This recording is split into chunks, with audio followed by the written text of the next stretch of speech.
Hi everyone, welcome to the webinar on grief and bereavement that we're doing on behalf of the Thames Paediatric Wellbeing Hub. To introduce ourselves first of all, I'm Rebecca Sweet and I'm a clinical psychologist, and I'm doing this with my colleague Ellie Atkins, who is also a clinical psychologist. We both work in paediatric settings. I work at Great Ormond Street Hospital and Ellie works at St George's Hospital. And we, between us, work in intensive care, palliative care and cancer settings. So we both offer psychological support to children and their families and the staff teams who are trying to make sense of loss on a daily basis. The key messages that we really hope you take away today, if you forget everything else, are, first of all, that there's no right way to do grief. Everyone experiences it differently. And just because we're sitting here as psychologists talking about it, definitely doesn't mean that psychology has all the answers or all the expertise. So we really hope you hold on to that. There are some common themes, however, that are useful to think about. One of those is that we can all make human connections with people who are grieving. I think when we're dealing with loss, what people need most is our humanity and just our presence as another person. And that's something that absolutely everyone is able to offer. So I hope that that helps everyone feel equipped actually to come alongside people. I think it's also worth thinking about the ways that other losses can leave us feeling bereaved, aside from someone dying. And in this context of the pandemic, I think everyone is having to deal with grief and loss about different things, even if they're not personally affected by death and dying. And finally, just to hold on to that it won't always be this hard, and grief is something that does change.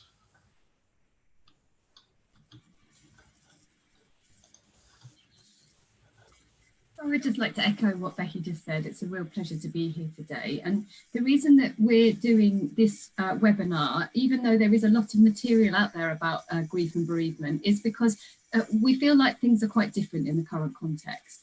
And there are two ways in which we think that's happening. Firstly, for everybody, for us as people, stress levels are higher. And we're going to talk about why that might be, or a model for understanding that. But we know that people are worried about this virus just being around. And then there is all the stress that is impacting us because we're on lockdown and things that we can't do that we would normally do. And then our work is more stressful. Just working in a different way or in a different context is stressful in itself, even if you took away the virus aspect of that. And then on top of that, we've all got less social support around us. We're not able to contact people and see them and talk about things in the same way that we were before. And I don't know if this is true for you, but I know that I would like to touch base with more of my friends. But by the time I've done an entire day of Zoom things, I don't really have the energy to talk to anybody else, even though I think sometimes that social support would be really helpful. And then we've got less opportunities to use those coping strategies that we might have had before, going to get a coffee, sitting in a coffee shop, going to the gym, going for a swim, going to meet some friends in the pub after work. All of those things that we might have done before, we can't do in the same way now. And although some of those are now opening up for us, there's still a lot less opportunities to use some of the coping strategies that might have been really helpful for us. And then added to that, so on top of that, us as people, let's talk about us as staff working in the NHS. There are more deaths in our settings at the moment. That in itself is distressing and difficult, and we are having to manage that. Then if you add on top of that, that we are experiencing in hospitals and care homes death in a different way than we might normally have experienced it, without family or support around the dying person. And normally that would be an absolute central tenet of the way we would practice when somebody is dying. And then if you add to that, on ICU, we're nursing people prone quite often because that helps their care. but it means that we're not seeing their faces, there's nobody around to tell us about them, and suddenly this person becomes less of a person, because they're still just as much a person, but it's harder for us to connect with who they are as a person because of the way that they're being cared for. And that's absolutely necessary and the best way for us to care for them, but it makes it more challenging, and to personalise them, to make them more of a person, we have to work harder. And then we're working harder in other ways too, because we're facilitating virtual family meetings, we're having to give information over the phone, funeral arrangements are more complicated, arranging with the coroner is different, we're having to do extra things. And then on top of that, because there are more deaths, we've got less time to process it, possibly because we're moving on to the next person we're caring for, possibly because other things are stressful around us. And then we know for a lot of paediatric staff, they might be working in different contexts or working in different teams. Lots of teams have been reshaped, or they're working in different ways. So whereas you might see your team every day in the office, you're now not seeing them. So the different contexts and settings that we're working in add to those things that we're experiencing. So for hospital and care staff, we're experiencing this kind of double whammy of all the stuff about COVID that's around for everybody and all the stuff that's around for us as people. And I wanted to say here, Becky's just touched on this already, but we're talking about death and grief and bereavement in that context a lot in this webinar, but we're also talking about all the other losses that we're all experiencing. And here are a list of those: a loss of routine and of the structure that we might have taken for granted. We've lost friendships and chances to touch base with people. Opportunities that we might have had are not there for us now, and the freedom that we took for granted isn't there. And those losses all have an impact, and a very similar impact to the way to losing a person. It may be less difficult or maybe more difficult. And I don't want to devalue those losses. And I think when we're talking, we'll talk a lot about loss after death, but remember that those losses impact on us in similar ways as well.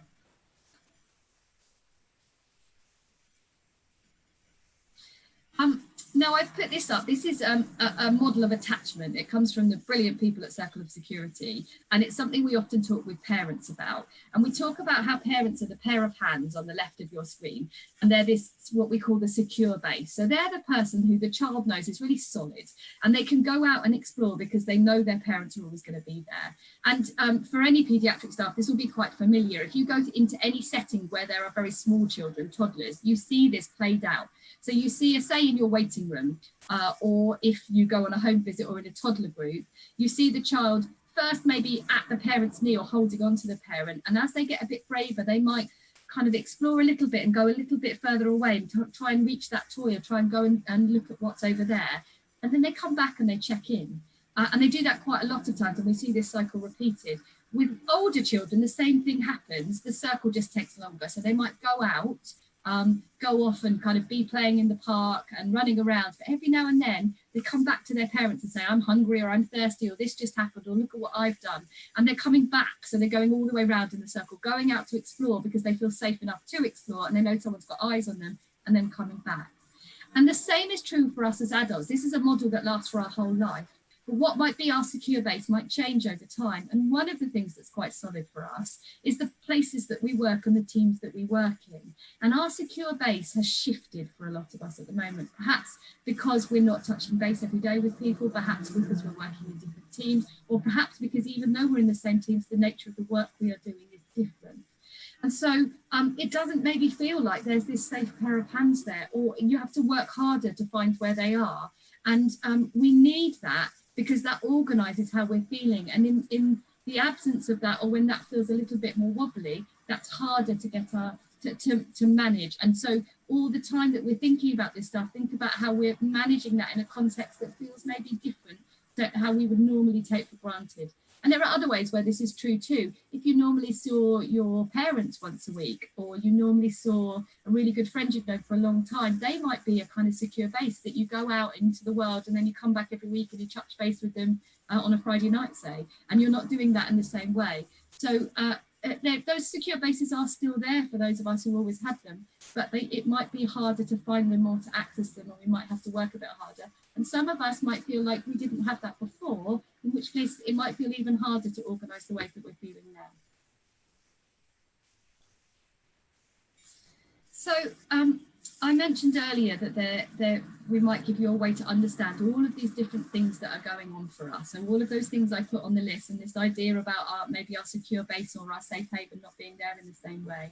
What we know is that different things fill up our stress bucket. Imagine we've all got this bucket inside us, and different things fill them up, and some of those are things to do with our personal life, maybe our family and our friends, and some of them to do with work. And what's happening at the moment is the bucket is getting fuller and fuller. And before we even go to work in the mornings or in the evenings, our bucket is already a bit full, because we're already thinking, oh, now, did I do that? And where are my kids today because they're not in school? Have I washed my hands when I arrived at work? We're adding extra stuff to the bucket before we even start thinking about the patients or the clients that we're looking after.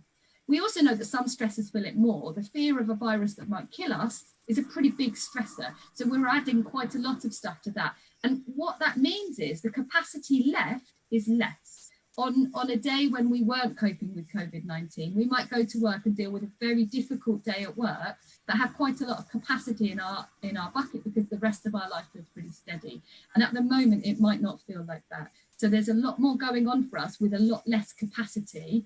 And we need to hold that in mind as we think about the work that we're doing at the moment. Apart from anything else, we need to be kind to ourselves and understand it is harder at the moment and there is more going on. And it is within that context that we kind of even turn up at work.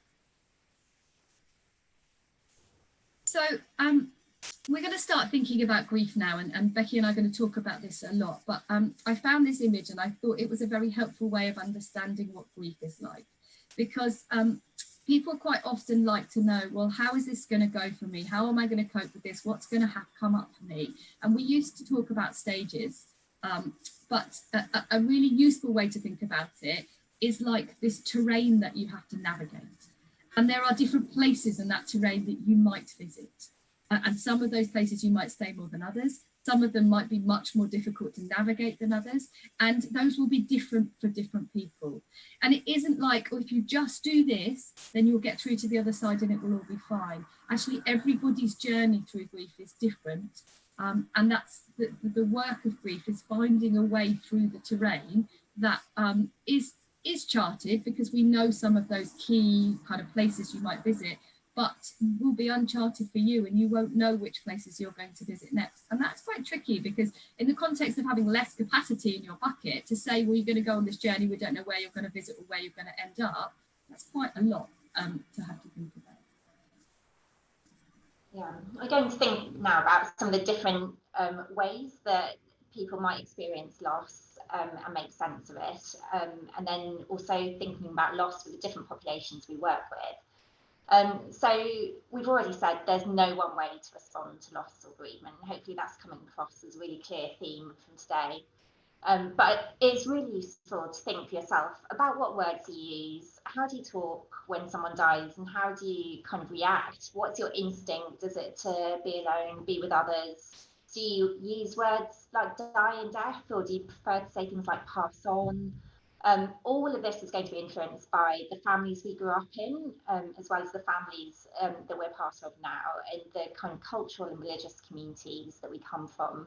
I think there's sometimes a feeling that professionals should keep all of that kind of really separate and be really detached from all of their kind of personal background. But actually, we know that's not possible. You know, that stuff informs how we react and respond and think.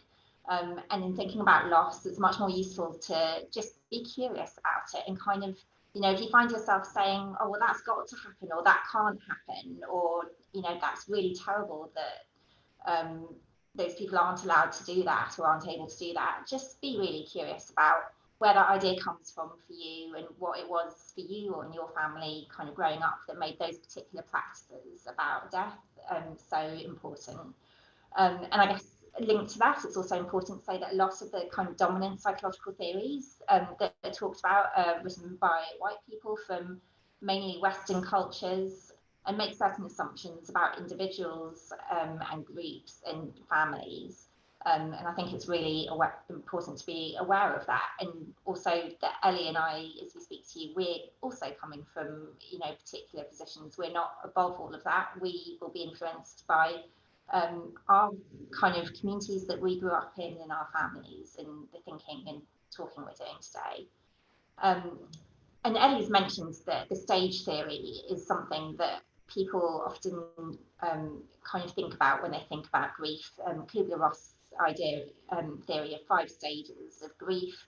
And it has been really influential. If you've seen The Simpsons or kind of countless other American, British TV shows, if grief is being dealt with, usually there will be some reference to stages, which might be done in a kind of tongue-in-cheek, humorous way, or might be done in quite a serious way. I think it's helpful to know that there's not actually any evidence to back that up, and that there's no reason really to believe that people will move through those exact emotions in that exact order. But it's been so influential on how people think about this. So you might experience people worrying that they haven't moved on to the next stage fast enough, or they might worry that they're kind of not getting grief right or not doing things in the right order. So I think it's been hugely kind of powerful, I guess, in lots of ways for how people think about grief.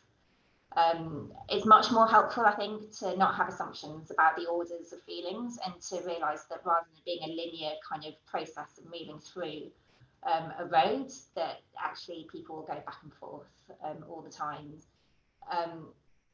But there are things that people may notice and are likely to notice, at least some of these, in the context of a loss, which might be very kind of physical feelings in your body. Could be feeling quite numb, could be real changes in terms of appetite, hunger, physical pain, physical digestion issues. And with all of those, I think it's important to get everything checked out. But that's the way a lot of people experience grief. They may experience panic, anxiety, a lot of tearfulness, or alternatively feeling quite numb and kind of wondering why that is, and feeling quite surprised about that, or quite surprised that they're kind of continuing with daily life. Difficulty sleeping might be really common, as well as feeling really angry, guilty, agitated. You might also find yourself really kind of playing events around the death over and over in your mind, maybe particularly if it was kind of sudden, or if there was kind of something very surprising or challenging about what happened and how it happened. You might keep asking yourself questions about things, and some images or from what happened may kind of pop into your mind when you don't expect them to. And again, that's not something that is unusual. I think it's often really important to know that that is a natural thing to experience after a really huge, devastating event, such as losing someone you love. You might alternatively find that you just don't want to think about it, and you might feel lonely or isolated, particularly in relation to the COVID context, like Ellie's mentioned. But actually, even at times when you're with lots of other people, people often describe there being something very lonely about grief, in a sense of kind of being alone with those emotions, even when you might physically be around others.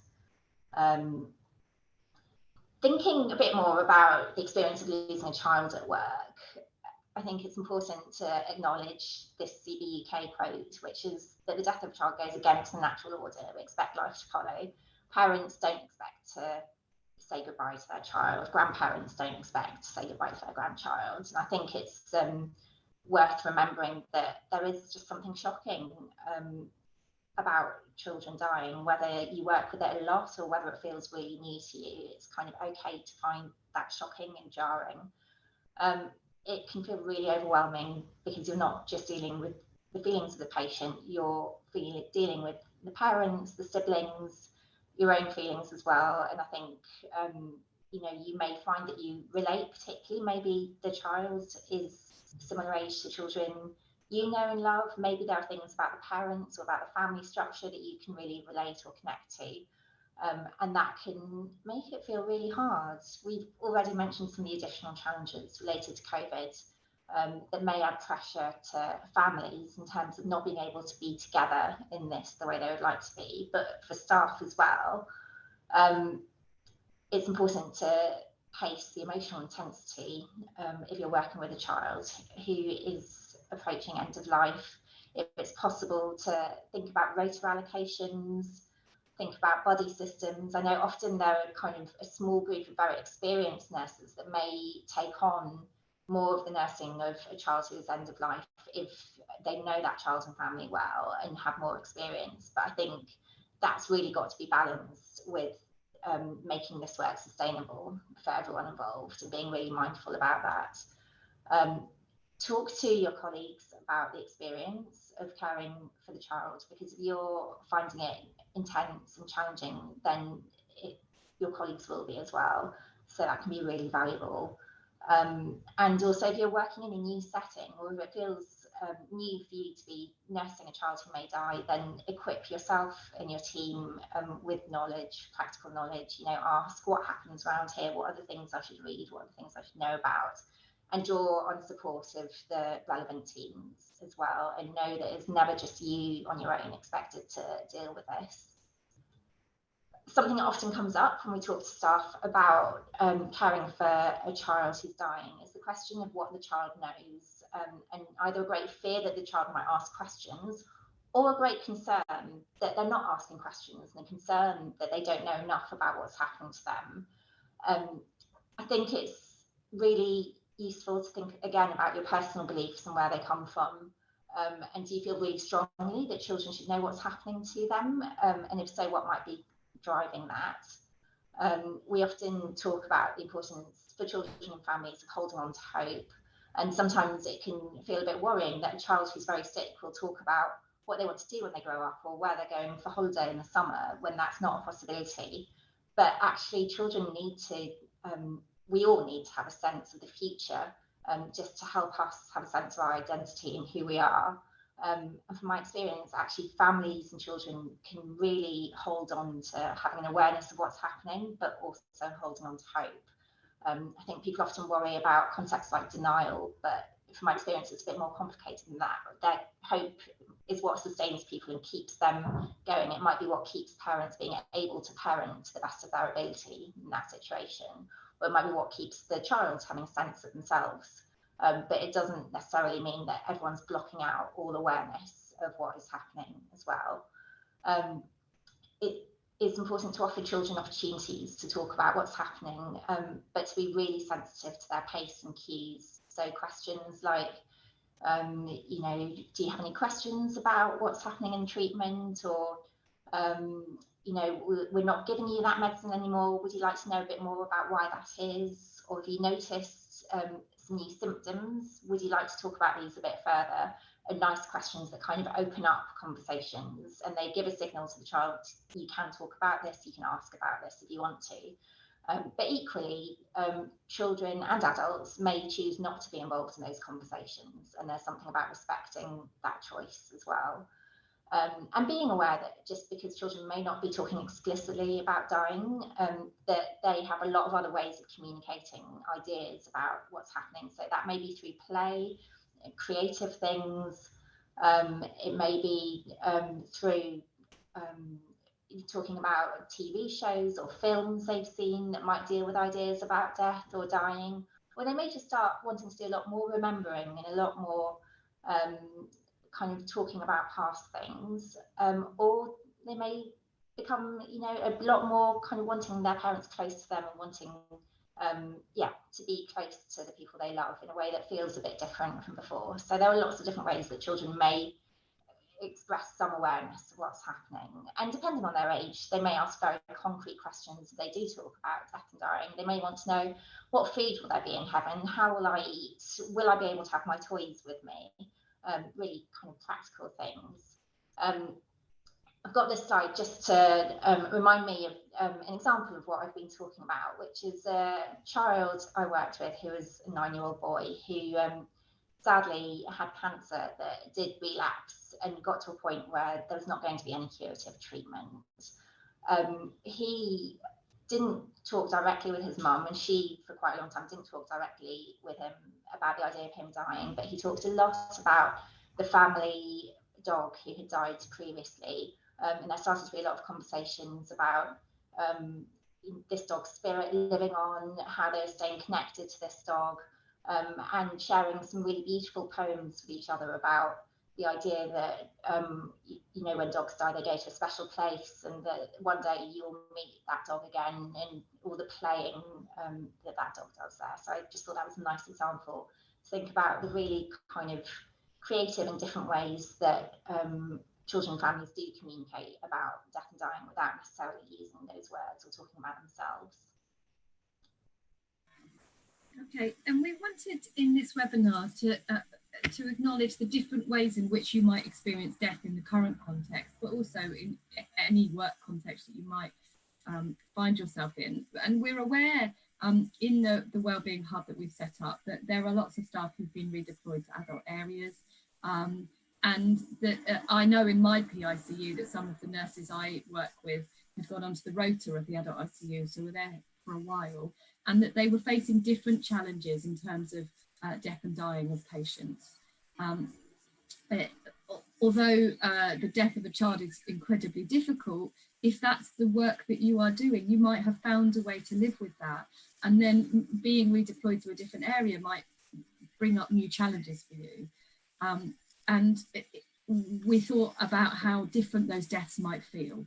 And they might feel different for lots of different reasons. One might be just you're working in a different team or on a different ward in a different setting. And like Becky was knowing about finding out the information, you might not have all the information about what happens when someone dies on this ward. And we also felt like deaths might have changed in terms of process because of the volume of deaths that have been happening in recent weeks. Some of the kind of procedural administration processes have changed, and that might be quite difficult. And then, as we mentioned earlier, deaths are really hard if the family isn't there, and that's one of the things that is quite different in adult care in hospitals at the moment, is family aren't there. And then it might be hard if you've had adult patients on your paediatric settings and the death occurs there, because that's a whole different set of experiences in a place that feels normally very familiar. So we thought about wanting to give you some things that will help you get through this. Quite often when critical incidents happen, there's a phase when getting through the tough stuff is the challenge, and then there's the phase of of processing what you've been through. And I think both are equally important. One of the things we felt was really important, if you have been redeployed or you're working in a different way at the moment, is to keep touching base with your original team, your old team, as well as making connections with the new one, because both are important. And if you think about that safe pair of hands that we started at the beginning, your new team could be that safe pair of hands, but by touching base and making connections and sharing your humanity with them and your experiences, that's the way that can happen. But also to speak up if you're finding it hard. I think for some staff, it's quite difficult to admit that you're struggling, particularly, for example, if you're used to deaths in a child setting, it might be quite difficult to acknowledge that deaths in an adult setting are harder or different. And giving yourself a way to process what you're going through, we know is really important. That might be by writing about it, writing a journal or a diary, writing stories. It might be about blogging about it, if you can do that in a way that's appropriate under information governance. It might be drawing about it, or it might be talking to somebody who you can talk to about your experiences.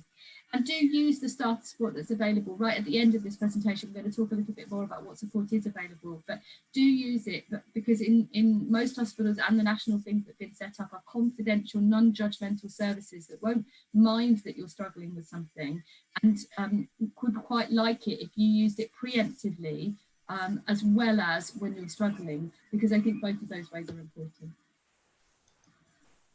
And when we were putting this presentation together, we were very aware that dealing with death and dying isn't just something that is happening at work at the moment, that everyone will be worried about people in their personal life, and that loss may well be something you're experiencing in your personal life.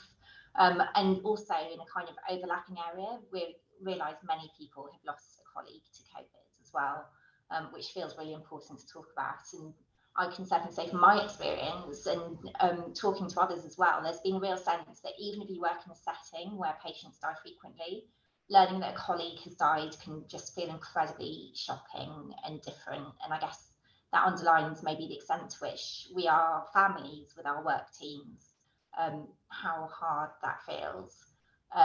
There can be a lot of feelings of guilt, anger, responsibility related to COVID deaths in particular, and maybe questions that you or your team feel that you kind of might want to ask.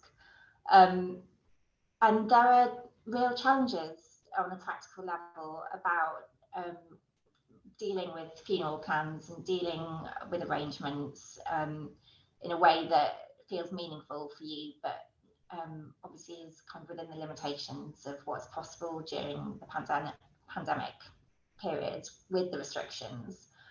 And there may also be dilemmas for you about how much time to take off and kind of wanting to balance the distraction and normality of being at work while also realising you want to be attentive to your own needs and to what feels manageable.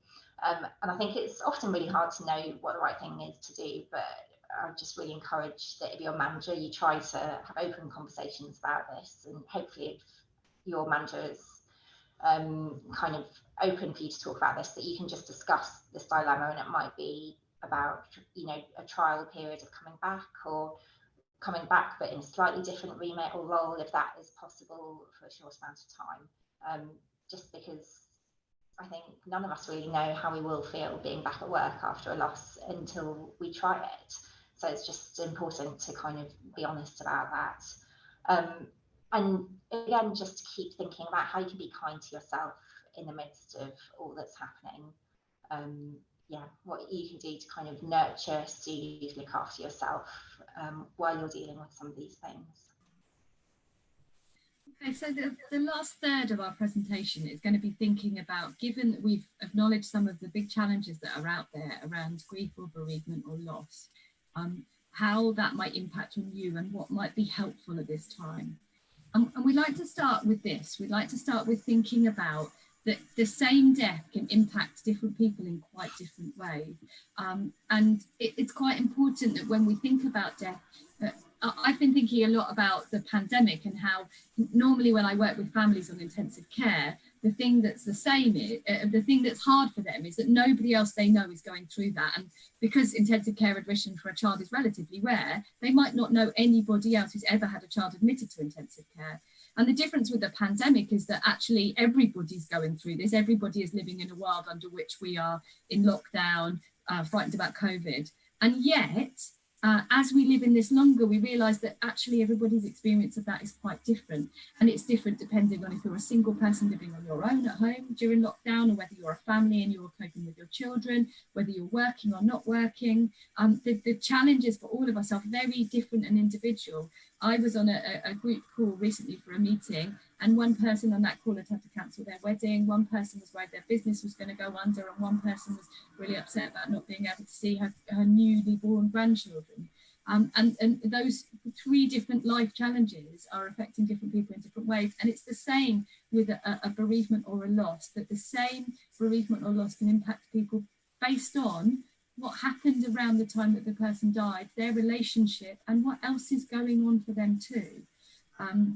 So changes that might be going on around the same time might feel like extra losses and a burden that people can't manage.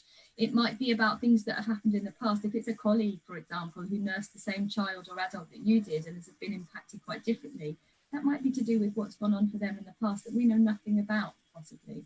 And I think if I took anything from this slide, it would be that we don't know the road that other people have travelled, and all we can do from that is to be kind and to accept that there might be things that we don't know about, perhaps even that person doesn't know about why a death or a loss is impacting them in the way that it is.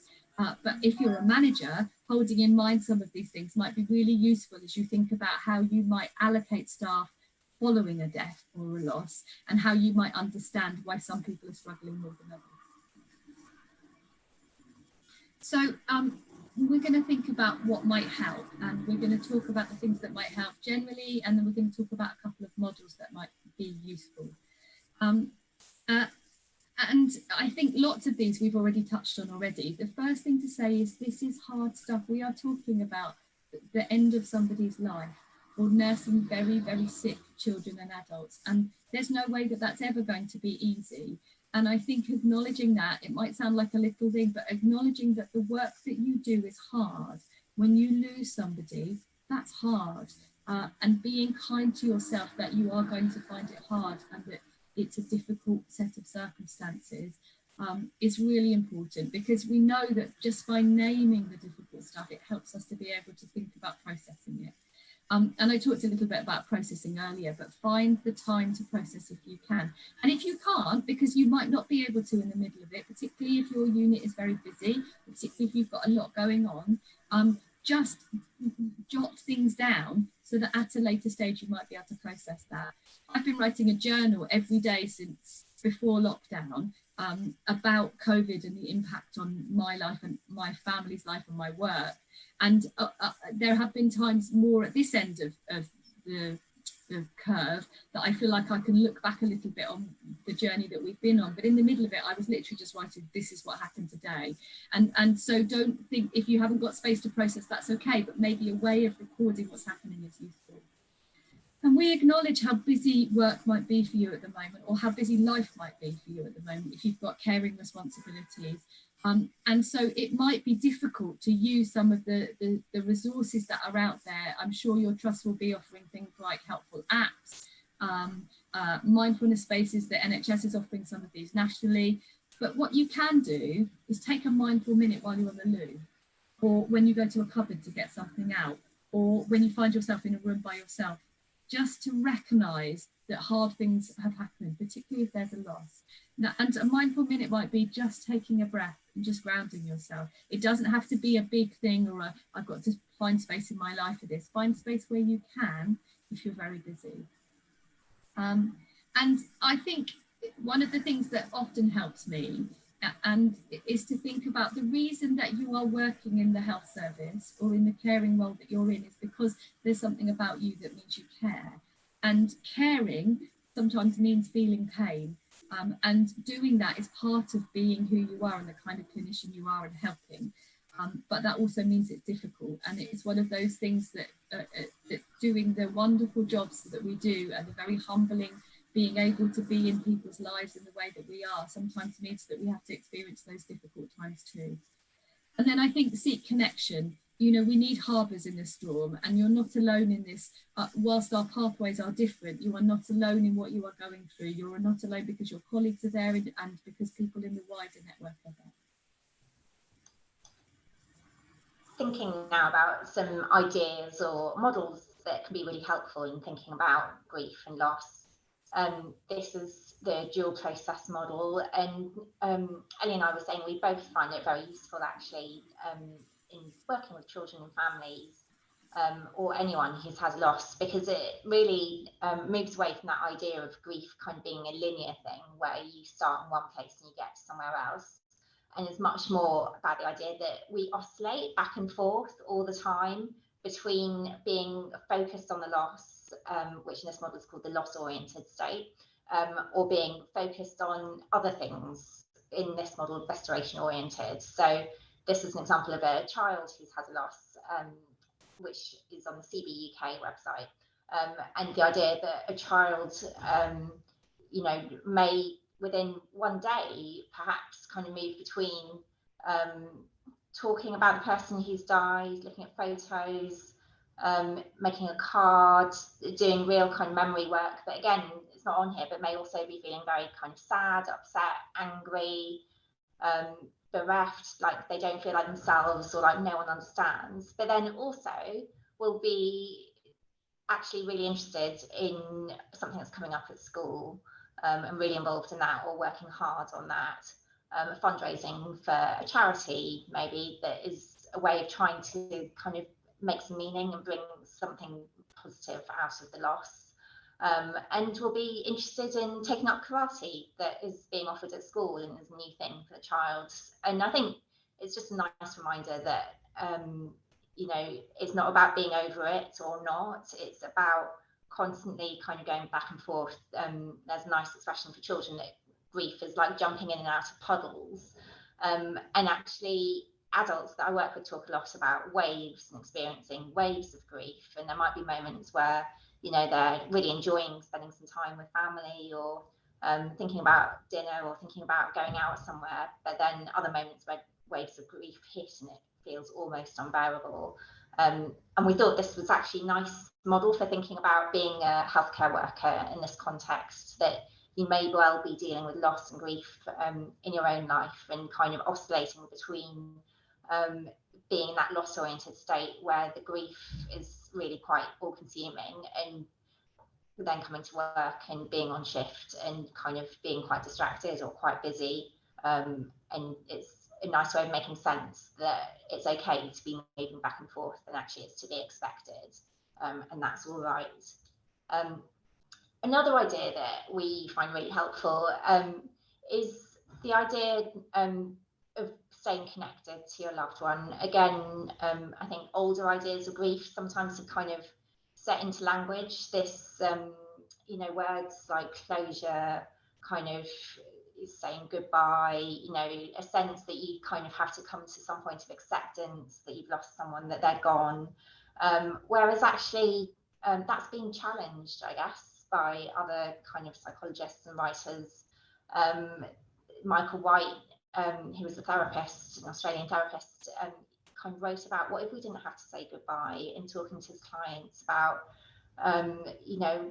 what if you were to kind of reconnect with all the things that that person brought to your life and to how you saw yourself when you're in relationship with them. So what do they appreciate about you if you were seeing yourself through their eyes?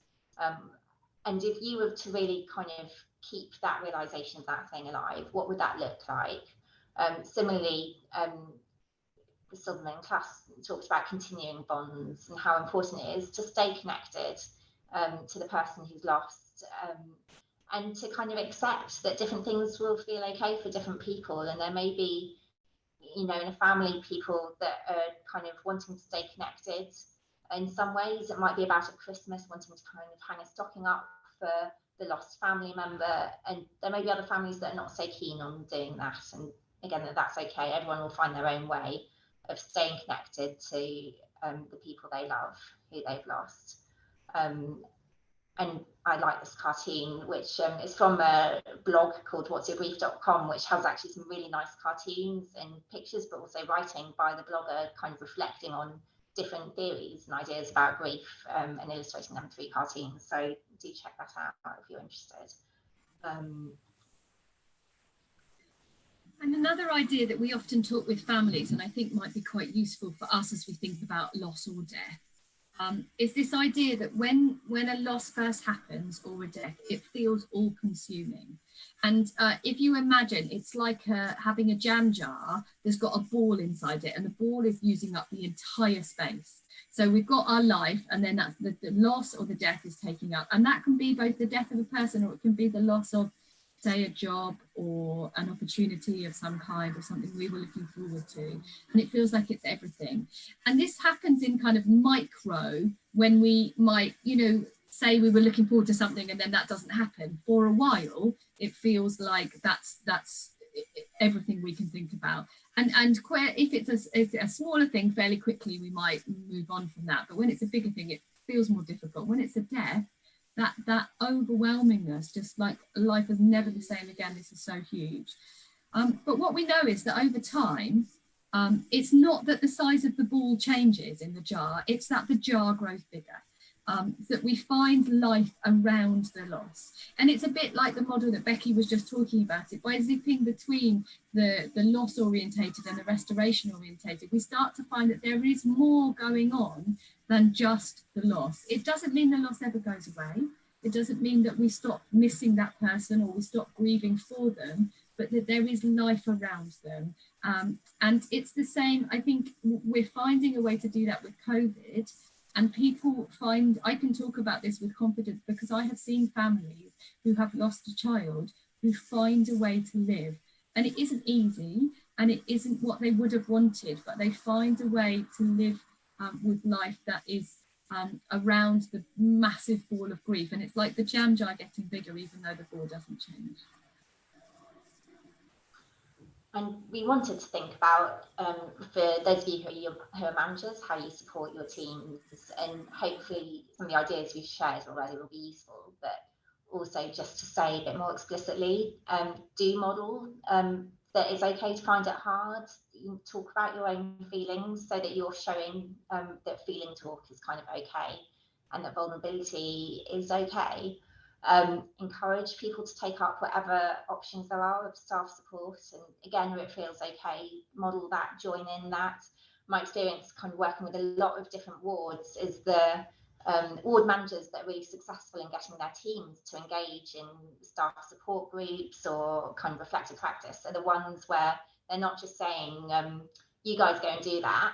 They're the ones where the managers are turning up and taking part in it themselves, and showing that they find it useful and that they're using that space as well.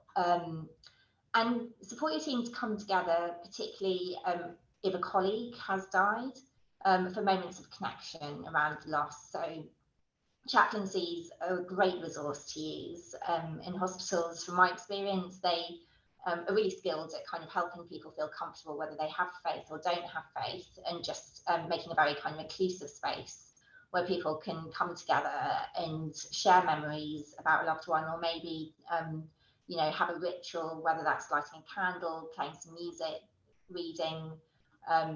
That can be really valuable and important. And just like we've been saying throughout, you know, lean on anything that really helps you make sense of life and your place in life and your place in the world, whether that is faith, spirituality, nature, art, music, kind of all those things, I guess, provide ways of making meaning, which are really important. Be kind to others and kind of notice, appreciate the little examples of kindnesses, the kind of perks, whether it's that people are really kind of falling over themselves to offer things to your team, or that people are kind of doing things for you. It's really important to point those out to each other and notice them, and encourage laughter and tears. You know, there's not a right or wrong time really to come together and to laugh about something, even if there are pretty bleak things happening. And I know with distancing, it's can feel really clunky to come together, and everyone feels kind of zoomed out and feels like they've had enough of screens and screen time. But you know, I think we are learning as a team. My team did a kind of team social that involved a bit of a silly quiz that actually was a really nice way of coming together, even if we would have preferred to do that in person. So just anything that helps ways of staying connected as a team in the context of loss, I think is really important.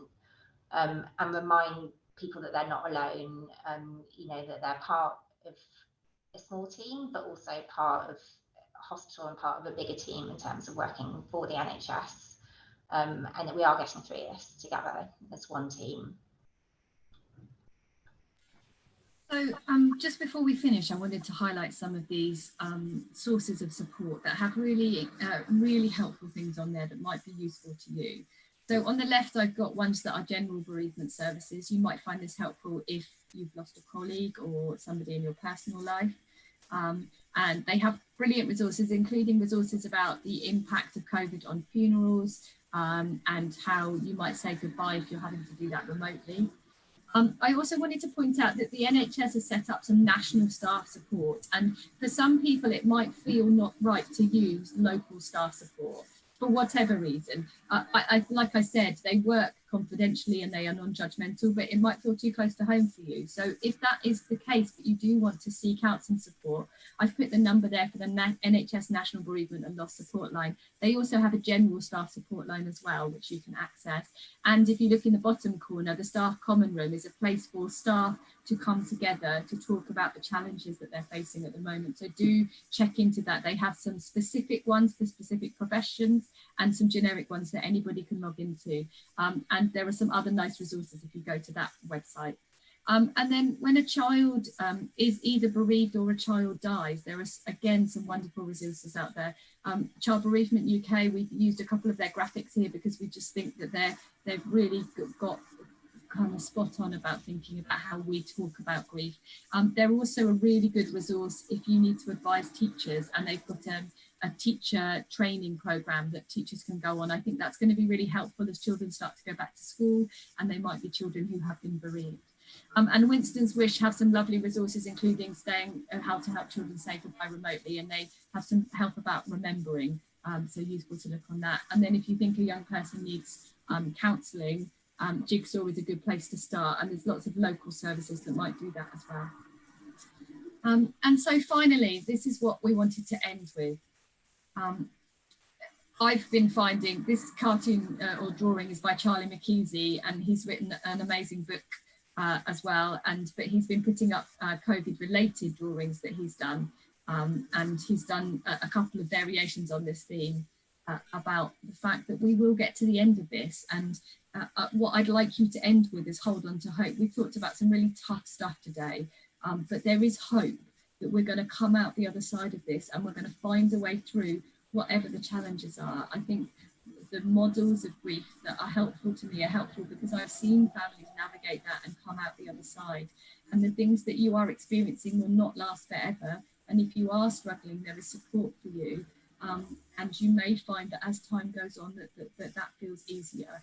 And I would ask you to look after yourself. One of the beautiful things about Charlie McKee's work is that he talks about kind of coming through hard times and doing it together and doing it with kindness. And I think that's a good thing for us to learn from. So thank you very much for listening to us. This recording is going to be up on YouTube now, so please do direct colleagues that you think would be relevant. If there's any webinars that you think would be really good for the Thames Paediatric Wellbeing Network to offer, do contact us and let us know, because we'd be really keen to do things that are helpful. If anybody's got any questions, we'll stay online for a few minutes. If you use the chat function rather than the Q&A function, then we will attempt to answer any questions that you've got.